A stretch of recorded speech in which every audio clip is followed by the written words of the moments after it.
الحمد لله رب العالمين والصلاة والسلام على أشرف الأنبياء والمرسلين وعلى آله وأصحابه أجمعين ومن تبعهم بإحسان إلى يوم الدين أما بعد.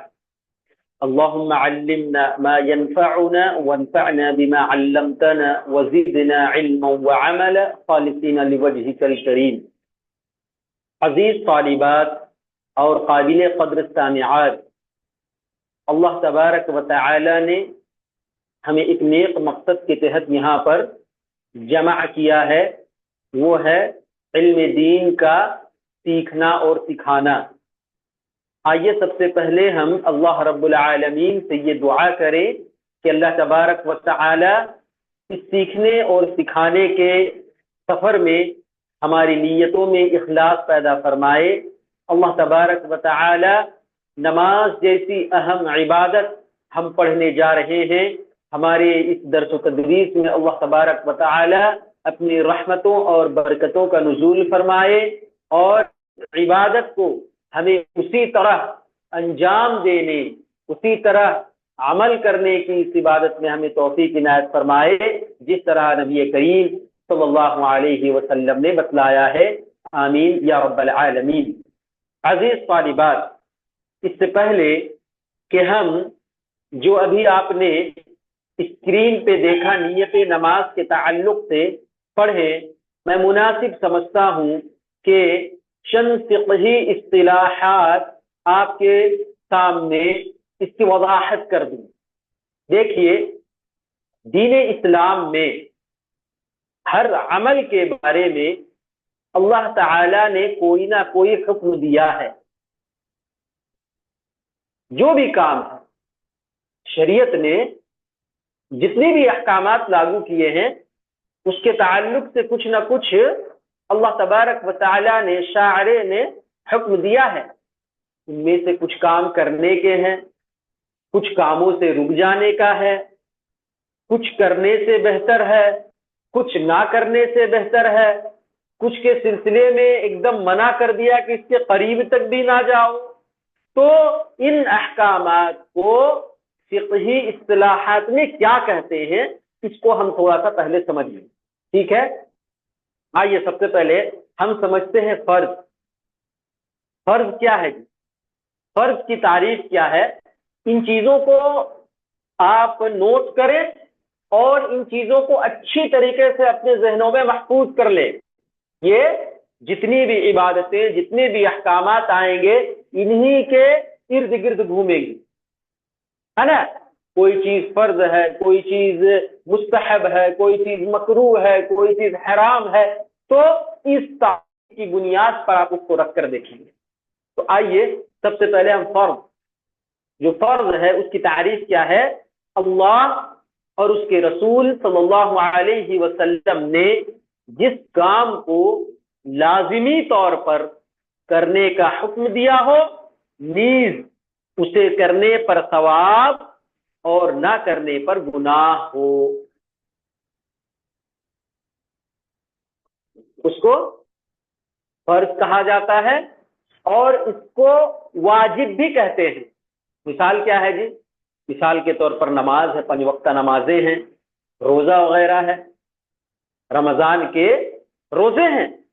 تو اللہ تبارک و تعالی نے ان کاموں کو لازمی طور پر کرنے کا حکم دیا، اور یہ بھی بتلایا کہ اگر یہ اعمال انجام دو گے تو تمہیں اجر و ثواب ملے گا، اور اگر ان کاموں کو چھوڑو گے، ان اعمال کو چھوڑو گے، تو تم پر گناہ لازم آئے گا۔ بات سمجھ میں آئی؟ فرض کس کو کہتے ہیں؟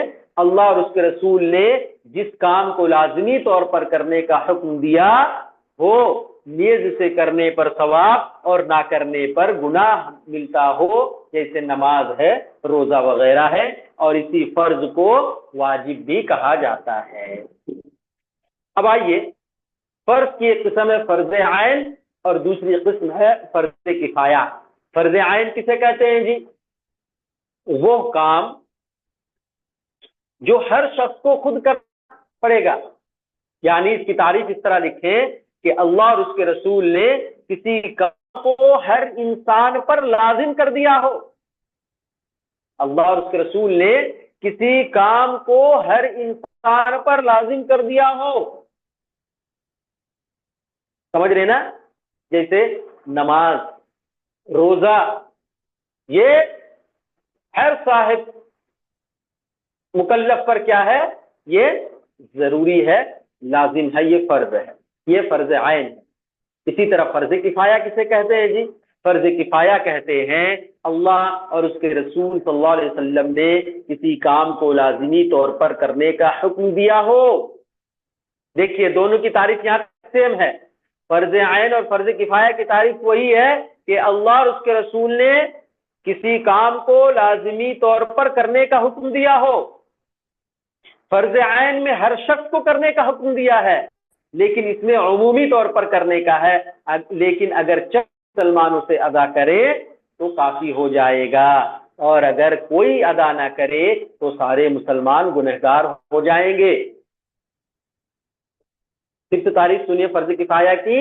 اللہ اور اس کے رسول صلی اللہ علیہ وسلم نے کسی کام کو لازمی طور پر کرنے کا حکم دیا ہو، لیکن اگر چند مسلمانوں سے ادا کرے تو کافی ہو جائے گا، اور اگر ادا نہ کرے تو سارے کے سارے مسلمان گنہگار ہو جائیں گے. مثال کے طور پر جنازے کی نماز، سمجھ رہے نا؟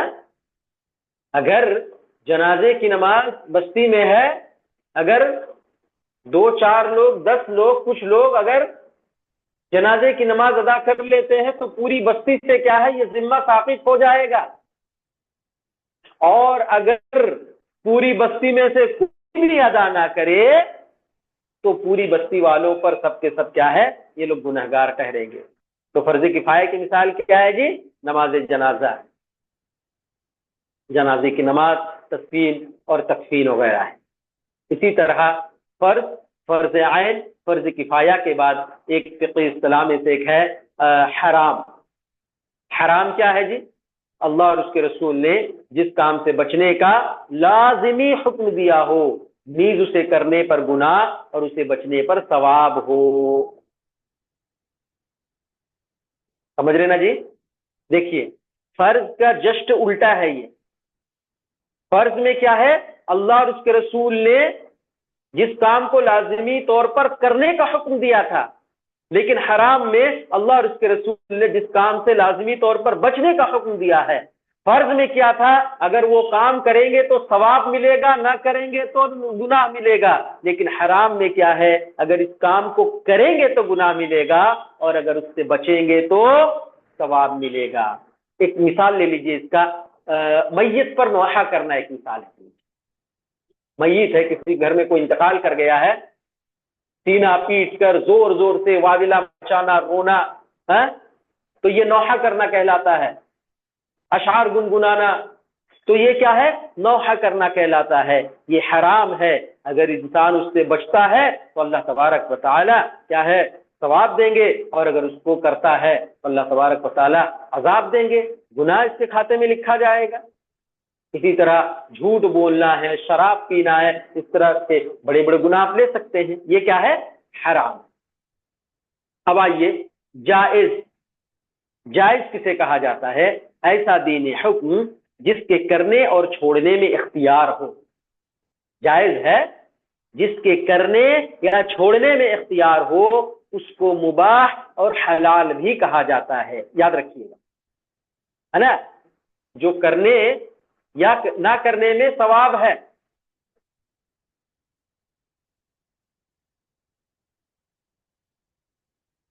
ثواب نہیں جی، جس کے کرنے اور چھوڑنے میں اختیار ہے. جیسے کوئی چیز ہے، اگر انسان کرے گا تو اس کے اختیار میں ہے، اور اگر چھوڑے گا تو بھی اس کے اختیار میں ہے. سمجھ رہے نا؟ یہ ہے جائز. اسی طرح مستحب، ایسا کام جس کے کرنے میں ثواب ہو اور اس کو نہ کرنے سے کوئی گناہ نہ ہو. جیسے مسواک کرنا ہے یا دوپہر کے کھانے کے بعد قیلولہ کرنا ہے، نفل نمازیں ادا کرنی ہے، سمجھ رہے نا؟ تو ایسا کام جس کے کرنے میں ثواب ہو. اگر آپ نفل نماز ادا کرتے رہیں 2 سے 4، 4 سے 8، 8 سے 15، 12 رکعت آپ پڑھتے رہیں تو اللہ تبارک و تعالیٰ آپ کو ثواب دے گا. ہر نماز کے وقت کیا ہے، آپ مسواک کریں، اللہ تبارک و تعالیٰ آپ کو ثواب دے گا. اور اگر نہیں کرتے ہیں مسواک، نفل نماز نہیں پڑھتے ہیں، تو اس میں کوئی گناہ نہیں ہے. سمجھ رہے نا؟ اس کو کیا کہا جاتا ہے؟ مستحب، جس کے کرنے میں ثواب ملے گا اور نہ کرنے سے کوئی گناہ نہیں ملے گا. اسی کو سنت بھی کہا جاتا ہے، اسی کو نفل اور مندوب بھی کہا جاتا ہے. اسی طرح ایک شرعی اصطلاح ہے شرط، فقہی اصطلاح ہے شرط. شرط کس کو کہتے ہیں؟ کوئی ایسا لازمی کام نہ ہونے سے عبادت بھی نہیں ہے، کوئی ایسا ضروری اور لازمی کام ہے، فعل ہے، کہ اگر اس کو نہیں کریں گے تو آپ کی عبادت بھی قبول نہیں ہوگی. کیا ہے جی؟ مثال کے طور پر وضو ہے. وضو جو ہے یہ نماز کے لیے شرط ہے. اگر کوئی بغیر وضو کے نماز ادا کرتا ہے تو بتائیے اس کی نماز ہوگی؟ نہیں ہوگی. تو نماز کی قبولیت کے لیے وضو شرط ہے. اگر کوئی وضو کے بغیر نماز پڑھتا ہے تو اس کی نماز نہیں ہوگی. تو شرط کیا ہوا؟ کوئی ایسا لازمی کام جس کے نہ ہونے سے، نہ پائے جانے سے، یا جس کے بغیر عبادت درست نہیں ہوتی ہے. اسی طرح رکن جو ہے، اور یہ چیز دیکھیے عبادت سے باہر کی چیز ہے شرط. یہ شرط عبادت سے باہر کی چیز ہے. اچھا، اسی طرح رکن ہے. رکن کہتے ہیں ایسا کام جو عبادت کا حصہ ہے، جو عبادت کے اندر شامل ہے اور اس کے بغیر عبادت باطل ہو جاتی ہے، درست نہیں مانی جاتی ہے. جیسے نماز ایک عبادت ہے. نماز ایک عبادت ہے.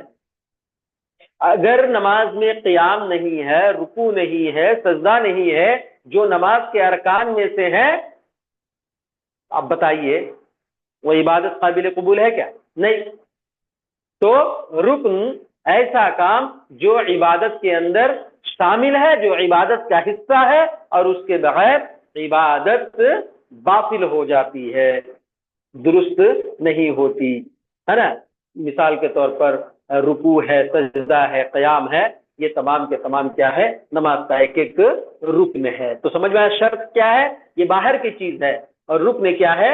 یہ عبادت کے اندر کی چیز ہے. اب آئیے ان فقہی اصطلاحات کو سمجھنے کے بعد ہم دیکھتے ہیں کتاب کی طرف. نیت نماز. نیت نماز، نیت کرنا نماز کی صحت کے لیے ضروری ہے.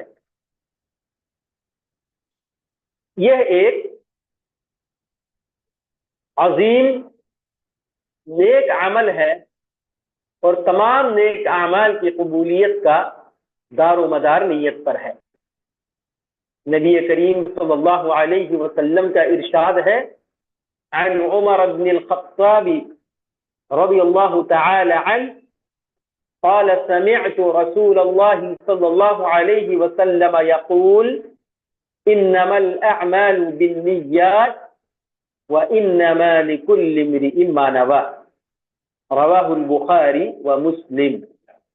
حضرت عمر بن خطاب رضی اللہ تعالی عنہ کہتے ہیں، میں نے رسول کریم صلی اللہ علیہ وسلم کو فرماتے ہوئے سنا، اعمال کی قبولیت کا دار و مدار نیتوں پر ہے، اور ہر شخص وہی پائے گا جس کی اس نے نیت کی. یہ صحیح بخاری کی حدیث نمبر 1 ہے پہلی حدیث ہے صحیح بخاری کی، اور صحیح مسلم میں 1907 نمبر کی حدیث ہے۔ فائدہ دیکھیے، نماز شروع کرنے سے پہلے نیت ضروری ہے، البتہ نیت دل کے ارادے کا نام ہے جس کا اظہار وضو یا تیمم کرنے، گھر یا آفس سے چل کر نماز گاہ تک آنے اور نماز کے لیے قبلہ رخ کھڑے ہونے کی صورت میں ہوتا ہے۔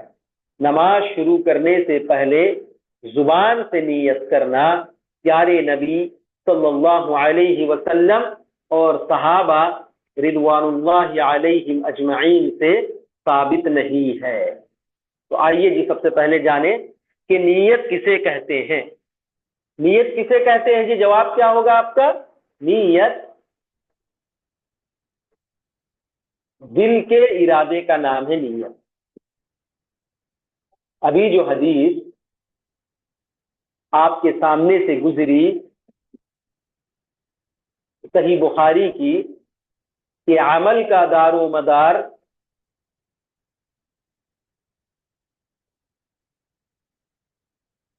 یا عبادت کی قبولیت کا دار و مدار نیت پر ہے، اور ہر آدمی کو اس کی نیت کے مطابق اس کو ثواب ملے گا۔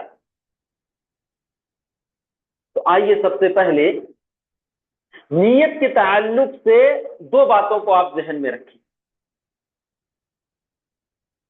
پہلی بات تو یہ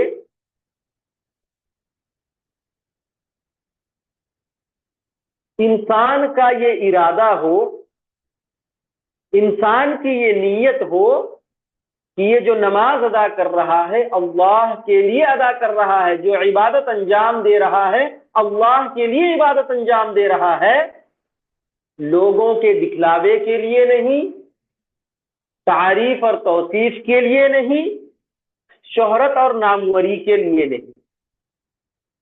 بات سمجھ میں آئی؟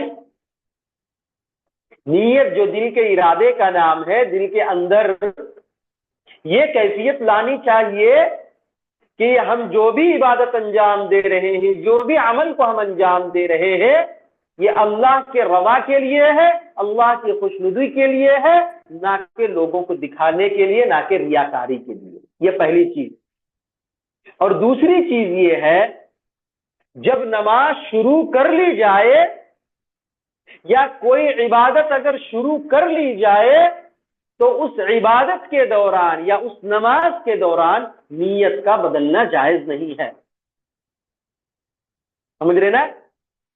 اس کی مثال دیکھیے، ایک شخص ہے، آیا عصر کی نماز شروع کیا،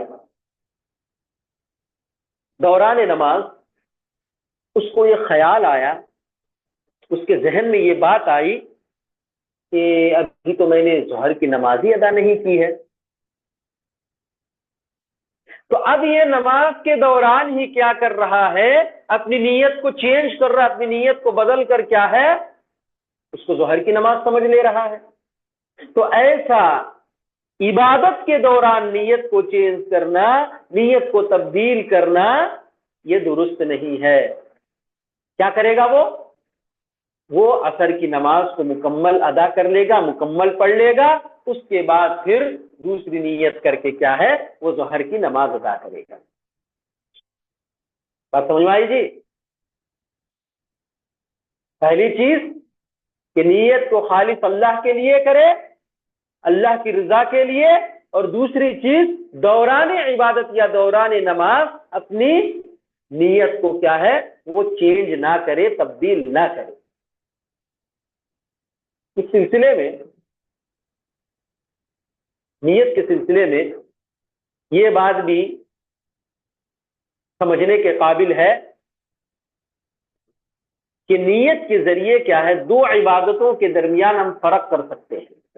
انسان مختلف طرح کی عبادتیں انجام دیتا ہے، یا جو کچھ بھی عمل ہم کرتے ہیں، مختلف قسم کے کام، مختلف قسم کے ہم اعمال انجام دیتے ہیں۔ ہر عمل کا، ہر کام کا بدلہ، ہر کام کا جزا اور سزا اس کی نیت کے حساب سے ملے گا۔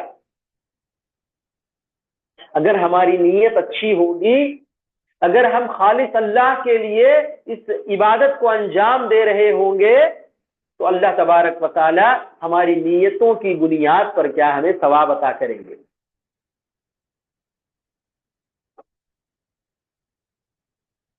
اور اگر ہماری نیت درست نہیں ہے، ہم جو کام انجام دے رہے ہیں اگر ہماری نیت خالص نہیں ہے، تو یہ عمل بجائے اس کے کہ ہمارے نیکیوں کے کھاتے میں اضافہ کا باعث بنے، باوجود یہ کہ ہمارے اس عمل کے ذریعے ہماری نیکیوں میں اضافہ ہو، یہ جو عمل، یہ جو عبادت ہم انجام دے رہے ہیں، یہ عبادت اور یہ عمل ہمارے لیے وبال جان بن جائے گا۔ ہم جو بھی عمل ہم انجام دے رہے ہیں، اگر نیت میں فطور پیدا ہو گیا، نیت میں خرابی پیدا ہو گئی، نیت میں فساد اور بگاڑ پیدا ہو گیا، تو ہماری ساری محنت، ہماری ساری قربانی، ہماری ساری عبادت رائے گاں اور برباد ہو جائے گی۔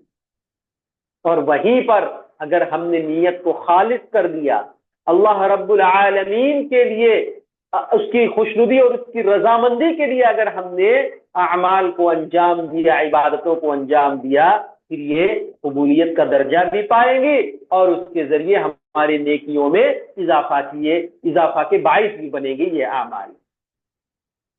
تو یہاں پر دیکھیے، نماز شروع کرنے سے پہلے، نماز کا بیان، نماز کی بات بتانے سے پہلے یہاں پر نیت کا تذکرہ سب سے پہلے کیوں کیا گیا ہے؟ اسی لیے کہ ہم جو بھی عبادت انجام دے رہے ہیں یا ایک عظیم عبادت نماز کی شکل میں ہم انجام دے رہے ہیں، ضروری ہے کہ اس عبادت کو انجام دینے سے پہلے ہم اپنی نیتوں کو خالص کر لیں۔ یہ ایک چیز ہے۔ اور دوسری چیز یہ ہے، ہم بہت ساری عبادتیں انجام دیتے ہیں، ان کے درمیان بھی ہم نیت ہی کے ذریعے فرق کر سکتے ہیں۔ ابھی کوئی آدمی آیا مسجد میں،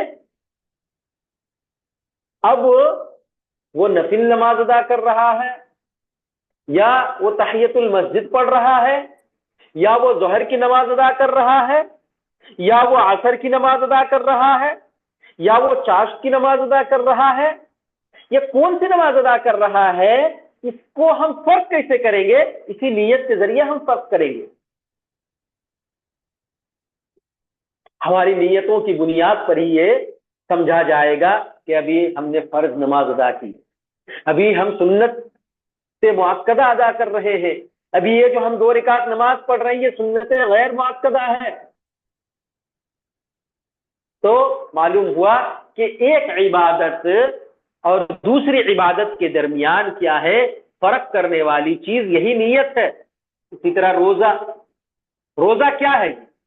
روزہ ہے غروب طلوع آفتاب سے لے کر غروب آفتاب تک کھانے پینے اور روزہ کو توڑنے والی چیزوں سے بچ جانا ہے۔ اب بتائیے، ایک آدمی رمضان کے فرض روزے رکھا ہے، یا کوئی نظر مانا اس کا روزہ رکھا ہے، یا شوال کے روزے رکھا ہے، یا محرم کا روزہ رکھا ہے، یا ذی الحج کا روزہ رکھا ہے، کیسے سمجھ میں آئے گا؟ سمجھ رہے نا؟ تو فرق جو ہم کریں گے اسی نیت کے ذریعے ہم فرق کریں گے۔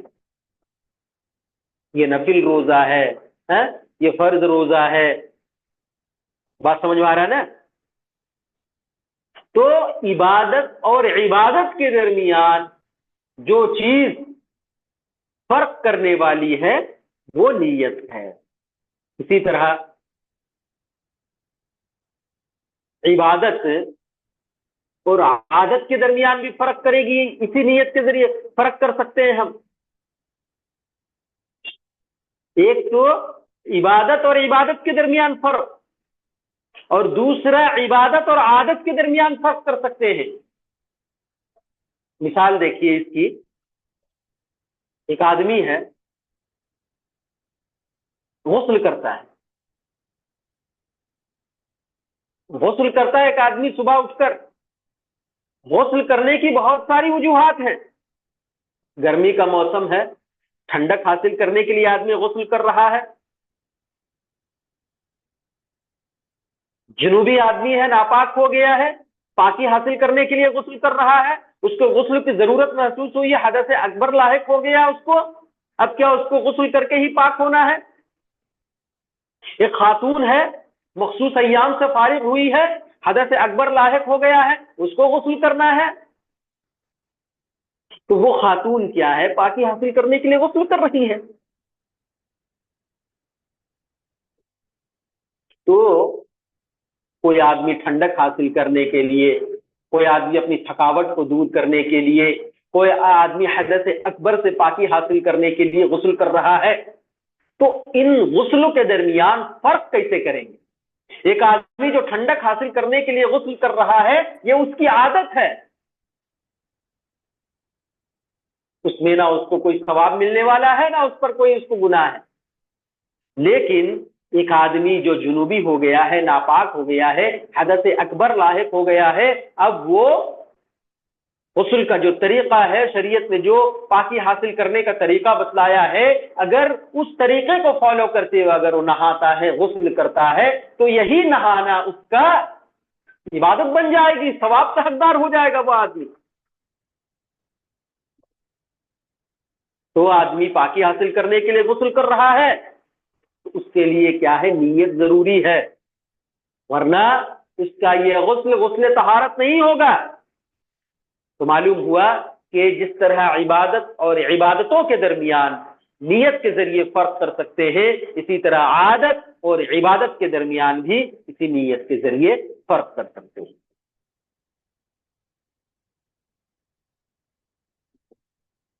اور ایک مثال آپ دیکھ سکتے ہیں، ایک آدمی، چھوڑیے ایک آدمی، آپ اور ہم ہیں یہاں پر، آپ اور ہم بیٹھے ہوئے یہاں پر تعلیم حاصل کر رہے ہیں، دیکھیے نیت کتنی عظیم چیز ہے جی۔ اگر یہاں پر ہم اور آپ جو اس مجلس کو رچائے ہیں، وقت کی قربانی دے رہے ہیں، محنت کر رہے ہیں، اساتذہ کے دروس کو سن رہے ہیں، نوٹس بنا رہے ہیں، راتوں کو جاگ رہے ہیں، کتنے مسائل کی اور کتنی چیزوں کی آپ قربانی دے رہے ہیں، یہ اللہ کی توفیق ہے، اللہ کی مدد ہے، الحمدللہ آپ یہاں پر تعلیم حاصل کر رہے ہیں، ٹھیک ہے۔ اگر یہاں پر آپ جو بحیثیت طالب علم داخلہ لیے ہیں، اگر آپ کی یہ نیت ہے کہ ہم اس علم کو سیکھ کر شریعت کے مطابق عمل کریں گے، نماز کا جو صحیح طریقہ ہے جو نبی کریم صلی اللہ علیہ وسلم نے بتلایا ہے، اس کو سیکھیں گے، اس پر عمل کریں گے، اور اپنے دوستوں کو، رشتہ داروں کو اور اپنے آس پاس کے لوگوں کو اس کی دعوت دیں گے۔ ہم جتنا بھی دین کا علم حاصل کریں گے، خود اس پر عمل کریں گے اور دوسروں کو کیا ہے؟ اس سے فائدہ پہنچائیں گے۔ اگر اس نیت سے آپ علم حاصل کر رہے ہیں تو یہ آپ کا علم حاصل کرنا اللہ کے نبی صلی اللہ علیہ وسلم کی احادیث کے ضمن میں آپ آتے ہیں، جس کے تعلق سے کیا ہے؟ مچھلیاں دعائیں کر رہی ہیں، جس کے تعلق سے نبی کریم صلی اللہ علیہ وسلم نے کہا کہ جو شخص کیا ہے علم کے راستے کو طلب کرنے کے، علم کی طلب کے لیے سفر کرتا ہے یا علم کے راستے میں نکل پڑتا ہے، گویا کہ وہ جنت کے راستے میں نکل پڑا۔ یہ ساری احادیث آپ کے لیے ہیں، گویا کہ آپ اجر و ثواب کے مستحق ہوں گے۔ اور اگر وہیں پر آپ کی اور ہماری نیت میں یہ فتور اور یہ فساد پیدا ہو گیا کہ اب ہم علم حاصل کر کر سماج اور معاشرے میں رعب جمائیں گے، ایک استاذ کے اندر یہ نیت آ گئی کہ ہم اپنے علم کا رعب اپنے طالب علموں پر جمائیں گے، یہ طالب علم، یہ طالبات، یہ معہد کے لوگ مجھے کیا ہے؟ بڑا عالم سمجھیں، بڑا متقی سمجھیں، بڑا ماہر سمجھے۔ اگر ہمارے اندر یہ نیت آ گئی، اگر آپ کے اندر یہ نیت آ گئی کہ ہم پڑھ کر کیا ہے؟ اپنے سماج اور معاشرے میں، اپنے گھر کے لوگوں میں معزز ثابت ہوں گے، ہم ممتاز نظر آئیں گے، سماج میں ہماری عزت ہوگی، ہم شہرت کے بلندیوں کو چھوئیں گے۔ اگر اس طرح کی نیت آ گئی تو یہ وقت کی قربانی دینا، یہ محنت کرنا، یہ مشقت کرنا، اس علم کی راہ میں مصیبتوں کو جھیلنا، یہ ساری کی ساری چیزیں وبال جان بن جائے گی، یاد رکھیں۔ تو اللہ سے دعا کریں کہ اللہ تبارک و تعالی ہماری نیتوں کو درست کر دے، چاہے عبادتوں کے معاملے میں ہو، چاہے اس تعلیم و تعلم کے معاملے میں ہو، چاہے کسی بھی معاملے میں ہو، ہم چاہے اپنی نیتوں کو درست کریں۔ اللہ تبارک و تعالی ہمیں شیطان کے وسوسوں سے محفوظ رکھے۔ اللہ تبارک و تعالی ہمیں اپنی نیتوں کو خالص کرنے کی توفیق عنایت فرمائے، آمین یا رب العالمین۔ تو حدیث میں جو اللہ کے رسول صلی اللہ علیہ وسلم نے فرمایا کہ جو شخص دکھانے کے لیے یا شوق کے لیے علم حاصل کرتا ہے، دوسروں پر بڑائی اور برتری حاصل کرنے کے لیے علم حاصل کرتا ہے، وہ جنت کی خوشبو تک بھی نہیں پائے گا۔ تو عزیز طالبات، دیکھا آپ نے کہ نیت کی کتنی اہمیت ہے، کہ نیت تمام عبادات میں، تمام اعمال میں کتنی اہمیت کی حامل ہے، آپ کیا ہے ان باتوں سے اندازہ لگا سکتے ہیں۔ اسی لیے جی امام بخاری رحمۃ اللہ علیہ نے اپنی صحیح بخاری کا آغاز اسی حدیث انما الاعمال بالنیات وانما لكل امرئ ما نوى فمن كانت هجرته الى الله ورسوله فهجرته الى الله ورسوله ومن كانت هجرته الى دنيا يصيبها او امرأة ينكحها فہجرت الی ما ہاجر الیہ۔ اسی حدیث سے کیا ہے اللہ کے نبی صلی اللہ علیہ وسلم نے کیا ہے امام بخاری رحمۃ اللہ علیہ نے اپنی کتاب کا آغاز کیا ہے۔ تو فائدہ دیکھیے کہ نماز شروع کرنے سے پہلے نیت ضروری ہے، البتہ نیت دل کے ارادے کا نام ہے۔ سمجھ میں آ گیا نا؟ آپ کو سوال آئے گا کہ نیت کسے کہتے ہیں؟ نیت دل کا ارادے کا نام ہے۔ نیت زبان سے کرنا یہ بدعت ہے، اور جو لوگ زبان سے نیت کرنے کو کہتے ہیں، یہ قرآن و سنت میں اس چیز کی کوئی دلیل موجود نہیں ہے۔ جو یہ کہتے ہیں نا کہ زبان سے نیت کرنا، قرآن و سنت سے کوئی ایک بھی یہ دلیل کیا ہے وہ نہیں دے سکتے۔ لہذا ہمیں چاہیے کہ ہم اگر اپنی عبادتوں کو اللہ کے یہاں قابل قبول بنانا چاہتے ہیں، قبولیت کے درجے تک لے جانا چاہتے ہیں، تو ہمیں اپنی نیتوں کو اللہ خالص کرنا ہوگا، اور اپنی نیتوں کو اللہ کے لیے خالص کر کے اللہ کی رضا اور خوشنودی کے لیے کیا ہے انجام دینا ہوگا۔ اللہ کی رضا اور خوشنودی کا مطلب کیا ہے؟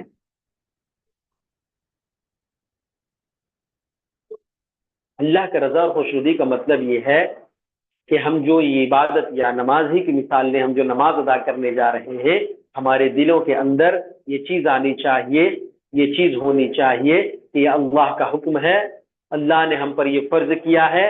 اس نماز کے ذریعے اللہ تبارک و تعالی ہمارے مسائل کو، ہمارے مصیبتوں کو، ہمارے پریشانیوں کو دور کر دے گا۔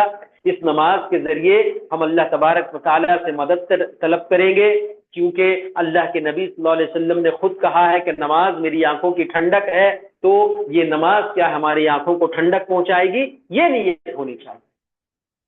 اگر کوئی بچہ ہو یا کوئی بھی ہو، اگر سماج سے ڈر کر، ماں باپ سے ڈر کر، ذمہ داران کا خوف کھا کر، اگر اس چیز کو لے کر دنیا میں لوگ اسے نمازی کہیں گے، متقی کہیں گے، پرہیزگار کہیں گے، اگر اس طرح کی نیت لے کر اگر نماز پڑھ رہے ہیں، تو اللہ تبارک و تعالیٰ کے یہاں ایسی نماز کا کوئی فائدہ نہیں ہے، یہ اللہ کے یہاں قابل قبول بھی نہیں ہے۔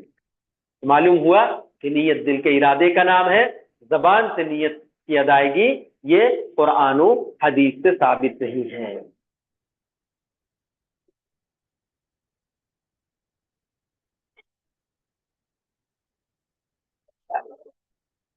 جو دل کا ارادے کا نام ہے، اس کا اظہار کس سے ہوگا جی؟ ہم ابھی یہاں کلاس کر رہے ہیں، اب دیکھیں گے آخری گھنٹی، آخری پیریڈ ختم ہوا، اٹھے فوراً وضو کیے، وضو کر کے اپنی گاڑی موٹر نکالے، مسجد کی طرف چل کر گئے. یہ جو خود جانا ہے، یہ اس کی تیاری جو کرنا ہے، پانی لوٹے میں بھرنا ہے، پانی نل سے کھول کر وضو کرنا ہے، یہی چیزیں نیت ہیں، یہی دل کا ارادہ ہے جو ہمیں نماز کی تیاری پر کیا ہے آمادہ کر رہا ہے. سمجھ رہے نا؟ اور نماز کے لیے قبلہ رخ کھڑے ہونے کی صورت میں ہوتا ہے. نماز شروع کرنے سے پہلے زبان سے نیت کرنا پیارے نبی صلی اللہ علیہ وسلم اور صحابہ کرام سے ثابت نہیں ہے. یہ ایک چیز معلوم ہوئی. اور دوسری چیز اس میں یہ بات یاد رکھیں کہ دوران نماز کیا ہے، نیت ہم تبدیل نہیں کریں گے، نیت کو نہیں بدلیں گے. تو نیت کے تعلق سے چند ضروری باتیں تھیں جو آج آپ کے درس میں بتائی گئی. اللہ سے دعا کرتے ہیں کہ اللہ تبارک و تعالی نیت کے معاملے کو ہمارے لیے کیا ہے خالص بنا دے. نیت کا جو معاملہ ہے جس کے تعلق سے اللہ کے نبی صلی اللہ علیہ وسلم نے فرمایا کہ یہ شرک اصغر ہے، چوٹیوں کے رینگنے سے بھی باریک ہے یہ جو ہمارے دل میں کیا ہے سرایت کر جاتی ہے. اللہ تبارک و تعالیٰ اس سے کیا ہے ہمیں محفوظ و معمون رکھے.